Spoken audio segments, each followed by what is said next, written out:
Mon nom est Sylvain Gaillou, j'ai 48 ans et actuellement mon poste aux Mosaïques Romaines, je suis l'intendant des Mosaïques Romaines et j'ai deux formations professionnelles.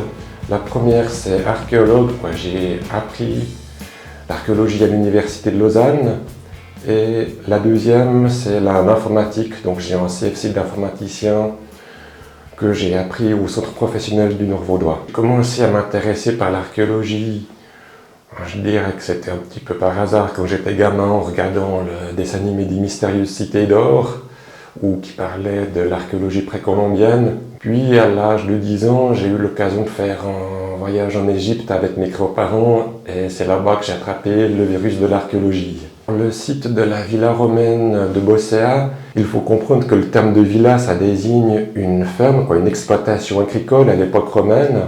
Et ce que l'on peut voir sur place, ce sont les mosaïques qui décoraient les sols de plusieurs pièces de la partie résidentielle de cette ferme. Donc la partie résidentielle était un véritable palais d'environ 230 mètres de long sur 90 de large.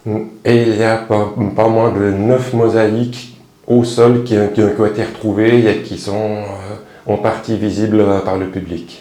La villa romaine a été implantée sur ce lieu, c'est pas par hasard, mais on sait déjà qu'il y avait déjà des implantations au niveau préhistorique. À l'époque néolithique, il y a eu quelques objets qui ont été retrouvés, ainsi qu'à l'âge du bronze, on a quelques tombes qui ont été retrouvées. Il y a aussi une ferme gauloise qui a testé sur place. Et puis le lieu même, c'est quand même un terrain en pente douce, orienté en direction de la plaine de l'Orbe, qui est un lieu assez agréable et qui était aussi desservi par plusieurs cours d'eau actuellement qui n'existent plus, mais c'était un lieu qui se prêtait assez bien à l'occupation humaine de tout temps. Alors ce site, on peut dire, n'a pas été découvert à une année précise, mais ça a toujours été connu que c'était un site romain, puisque pendant tout le Moyen-Âge, les murs romains ont servi de carrière pour les gens de la région. Et même encore au XVIIIe siècle, on a connaissance d'une carte qui mentionne des vieux murs, donc même à cette époque-là, il y avait encore des vestiges visibles. Et c'est en même temps, au XVIIIe siècle, qu'on commence un peu à s'intéresser aux antiquités, plus comme par exemple lors de la découverte d'Herculaneum en Italie, c'était un intérêt plus esthétique pour les objets, c'était pas vraiment d'un point de vue scientifique. C'est là aussi on a les premières attestations dans les archives de découverte de mosaïques et d'autres vestiges. Mais ça n'est qu'au XIXe siècle que les premières mosaïques que l'on connaît actuellement ont été découvertes et protégées. Donc la fondation Pro-Urbain a été créée en 1923. Au début c'était une association qui s'appelait l'Association du Vieil Orbe Pro-Urbain, dont les membres s'attachaient, on peut dire, à l'histoire d'Orbe et de sa région, et aussi de mettre un petit peu en valeur les vestiges qui ont été de la villa romaine de Bosséa. À l'époque, on ne savait pas encore que c'était une villa romaine, mais c'est plusieurs membres fondateurs qui s'intéressaient vraiment à cela. Et c'est d'ailleurs cette association qui a organisé au début du XXe siècle plusieurs fouilles et qui a participé à la construction de 2 des pavillons actuellement visibles sur le site pour protéger les mosaïques. Et c'est dès le début cette association qui s'intéressait vraiment au site, à sa promotion, à faire que ce soit aussi visible. Et ça n'est qu'en 1995 qu'il y a eu vraiment une scission où d'un côté il y a eu l'association des Amis de Pro-Urbain et de l'autre la fondation pour mieux diviser les occupations de ces entités, comme ça devenait un travail trop lourd pour une seule association. Donc actuellement, il y a vraiment d'un côté la fondation qui gère vraiment le gardiennage de la villa romaine, ainsi que l'entretien du musée du Vieil Orbe, actuellement au centre-ville d'Orbe. Et de l'autre côté, il y a l'association des Amis de Pro-Urbain, qui elle organise des activités et qui soutient aussi bien financièrement que par ses bénévoles le travail de la fondation. Donc ici j'avais pris, on peut dire, la première publication qui avait été faite dans les années 1920 sur l'histoire du site, justement par plusieurs membres de l'association Pro-Urbain et qui parle justement des premières découvertes des mosaïques, des hypothèses du site et de et aussi de certaines destructions qui ont lieu sur place. Voilà donc la maquette donc du bâtiment résidentiel de cette importante ferme romaine. On le qualifie quelquefois de palais puisque c'était un bâtiment de proportions gigantesques qui avait environ 230 mètres de long sur 90 de large. Et ici ça présente l'aspect qu'il avait donc entre la fin du IIe siècle et le milieu du IIIe siècle de notre ère. Et donc malheureusement, actuellement, on ne voit plus que des maisonnettes dans le champ où il y avait ce palais. La principale attraction du site pour les visiteurs, ce sont c'est qu'on a actuellement 8 mosaïques qui ont été restaurées et qui sont accessibles, on va dire, sur leur lieu de découverte, ce qui est assez rare, comme assez souvent les mosaïques romaines ont été déplacées, elles sont visibles dans des musées hors contexte, tandis que là elles sont vraiment, on peut dire, dans leur cru ou dans leur jus. Elles peuvent les voir de relativement près, et c'est aussi le plus grand choix de mosaïques romaines visibles sur place en Suisse. Alors les mosaïques sont constituées de différentes couches, parce que là elles ont quand même une fondation qui a environ 20 à 30 cm d'épaisseur, composée d'une première couche de pierre d'un lit de pierre assez grossier, puis ensuite d'une ou plusieurs couches on peut dire de ciment ou de béton, et la dernière couche, celle qui est visible, est formée de cubes que l'on appelle des tesselles. Et ces cubes sont constitués principalement de pierres calcaires qu'on trouve dans la région. Donc ce sont principalement les teintes de blanc, gris, noir, jaune ou beige. Et certaines mosaïques ont aussi de ces cubes faits plutôt en pâte de verre colorée, typiquement comme le vert ou le bleu, qui viennent principalement de l'étranger, on pose principalement de l'Égypte, mais qui constituent une alternative quand même plus économique que de faire venir des marbres colorés des quatre coins de l'Empire romain.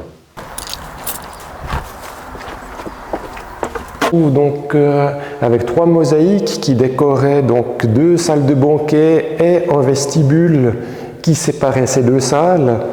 Donc on a le vestibule avec une mosaïque à décor géométrique noir et blanc, et de part et d'autre il y avait donc ces 2 salles de banquet décorées aussi avec des mosaïques géométriques mais un peu plus colorées.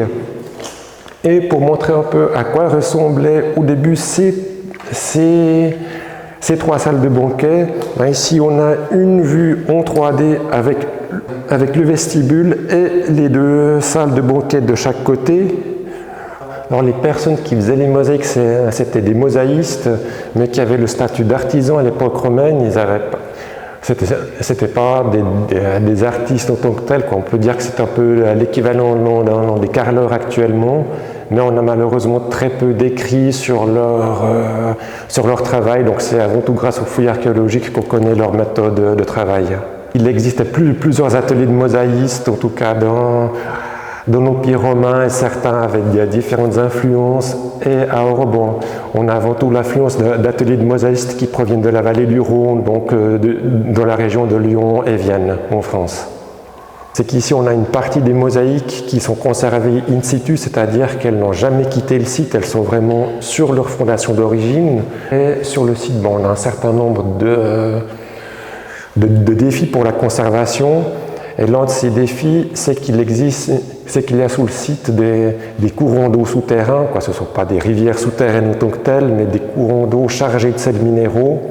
Et cette eau remonte le long des fondations romaines par effet de capillarité.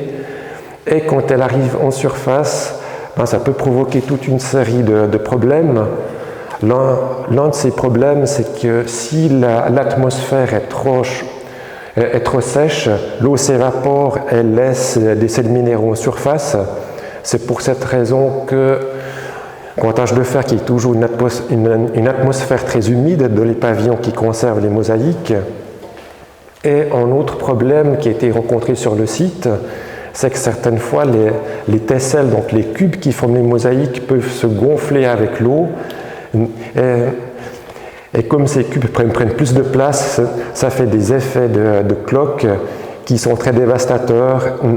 Et c'est ce qui a conduit certaines mosaïques à être déposées, donc transportées dans des ateliers de restauration, restaurées, mises sur un support moderne et ramenées ensuite sur le site. Il y a aussi d'importants travaux de drainage qui ont été mis en place par l'État. Ça a permis de limiter cet effet de remontée d'eau souterrain, mais malheureusement ça ne l'a pas entièrement arrêté. Donc toutes les mosaïques sont sous surveillance, et c'est pour cette raison qu'il y a justement des sondes, comme l'on voit ici au milieu de la mosaïque, ces espèces de stylets qui enregistrent la température et le taux d'humidité à la surface des pavements. En 1976, il y a une importante sécheresse qui a touché toute l'Europe, et c'est là qu'on a eu vraiment connaissance du plan global de la villa romaine d'Orbe, puisque grâce à cette sécheresse, on a eu des différences qui sont apparues dans les champs principalement de céréales, où là, les épis qui se trouvaient au-dessus des murs avaient une hauteur moins importante que ceux qui se trouvaient à côté des murs, et cette différence de hauteur était particulièrement visible au lever et au coucher du soleil grâce à l'entreportée des grands épis sur les plus petits, et qui dessinaient vraiment au sol le plan de toute une série de sites. Donc il y a eu des dizaines, voire des centaines de sites archéologiques qui ont été découverts de cette manière en Europe.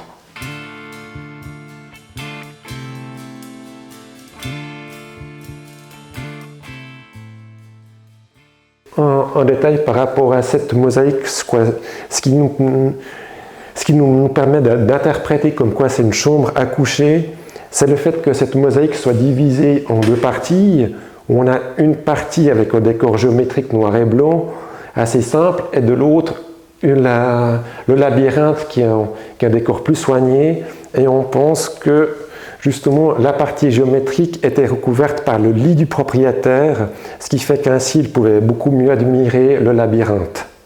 Donc celle-ci, si on peut dire, l'une des mosaïques emblématiques du site, vu qu'elle apparaît dans de nombreux ouvrages, donc aussi bien d'éducation que pour le latin, l'histoire ou d'autres ouvrages. Comme c'est aussi c'est la plus ancienne qui a été découverte, et il illustre donc une scène de la vie à la campagne, avec un char tiré par deux bœufs, au centre un oiseleur, donc un chasseur qui attrapait les oiseaux, comme il tient sous son bras, sous l'un de ses bras, des baguettes pour faire le piège, et de l'autre main un seau qui contient de la glu. Et tout à droite, on a un personnage qui est interprété de deux manières différentes. Pour certains scientifiques, ce serait un berger qui sonne du corps pour faire venir son troupeau à lui, et pour d'autres spécialistes, ce serait plutôt un chasseur qui sonne du corps pour rabattre le gibier. Alors la raison pour laquelle ça a été abandonné, on pense que c'est principalement dû au fait qu'avec les difficultés économiques et militaires de l'Empire romain, l'économie s'est effondrée, parce qu'ici c'était principalement la culture du céréal qui était faite et repartie pour l'exportation, et comme l'économie s'est effondrée, puis il y a aussi des invasions germaniques qui ont assez proches, qui ont fait que l'empire déclinait, le site a été progressivement abandonné, ça n'a pas été un abandon brutal avec un incendie général, et puis par la suite une partie de la population a été plutôt au bas de la ville d'Orbe, typiquement dans le quartier au Gruvatier, du côté des usines Nestlé. C'est là où on a la première ville médiévale d'Orbe qui s'est développée avant qu'elle aille en hauteur. Donc ici, on se trouve dans les bains privés du palais. Donc les bains privés du propriétaire, ce sont cette partie-là, et ici, c'est la mosaïque, la pièce avec la mosaïque où nous nous trouvons. Et cette pièce est actuellement interprétée comme une salle de repos, où le propriétaire et sa famille pouvaient se reposer après avoir fait leurs ablutions dans les autres pièces. Et la mosaïque en elle-même est appelée la mosaïque des divinités, puisqu'on peut y voir les divinités des jours de la semaine. Sur le site des mosaïques, il n'y a qu'une partie des structures de la villa qui ont été étudiées. Donc c'est principalement la partie résidentielle du propriétaire qui est connue. Il y a le temple Mitra que j'ai déjà évoqué. Il y a aussi quelques structures qui appartenaient à la partie agricole. Mais il y a encore toute une série de bâtiments de cette partie agricole qui ne sont connus que par la photographie aérienne. Il y a aussi la nécropole lucide qui n'a été touchée qu'au XVIIIe siècle et qui est très peu connue, qu'on pourrait étudier plus finement. Et il y a encore d'autres problématiques comme les accès directs à cette ferme par rapport au réseau routier connu que l'on ne connaît pas très bien. Il y a encore toute une série de problématiques qui fait qu'on pourrait encore étudier ce site pendant des années. Mais je pense que ce travail sera pour les générations futures. Un dernier mot, c'est que je ne peux qu'encourager les visiteurs à venir sur place pour voir cet important ensemble de mosaïques qui n'est pas toujours très connu. C'était Sylvain Gaillou, l'intendant des mosaïques romaines d'Orbe-Bossea.